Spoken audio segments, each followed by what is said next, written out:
समस्त कोरडेवाडी गावासाठीचा जो जिव्हाळ्याचा प्रश्न झालेला आहे आणि तुमच्या आजूबाजूची ती तुमची ते 10-12 गावं आहेत.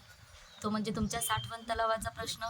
जोपर्यंत मार्गी लागत नाही, तोपर्यंत धर्मवीर छत्रपती संभाजीराजे शौर्य प्रतिष्ठानच्या वतीने मी फक्त एक नामधारी म्हणून तुमच्या गावासाठी उपोषणाला बसलेली असली तरी तुम्हा सर्व गावकऱ्यांनी जे सहकार्य कालपासून जे करत आहात,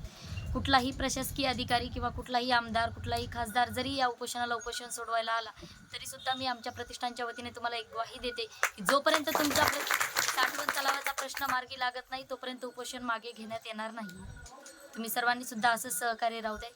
आणि तुमच्या सहकार्याची गरज ही तुमच्या सर्वांच्या जिव्हाळ्याच्या प्रश्नासाठी आहे. ज्यावेळेस आपण सर्वजण ताकदीने उभा राहू, ज्या पद्धतीने तुम्ही लोकसभेवरती बहिष्कार टाकला, त्यांना तुमच्या मताची गरज त्यावेळेला नसेल, पण येणाऱ्या विधानसभेला बीडच्या प्रत्येक नेत्याला तुमच्या मतांची गरज राहणार आहे. त्यामुळे आपण सुद्धा याच काळामध्ये त्यांच्या मतावरती बहिष्कार ज्या पद्धतीने तुम्ही लोकसभेला टाकला, यावेळेस ते तुमच्या दाराशी नक्कीच येणार आहेत आणि आपण आपला प्रश्न मार्गी लावल्याशिवाय सोडवल्याशिवाय यावेळेस सुद्धा त्यांना साथ द्यायची नाही.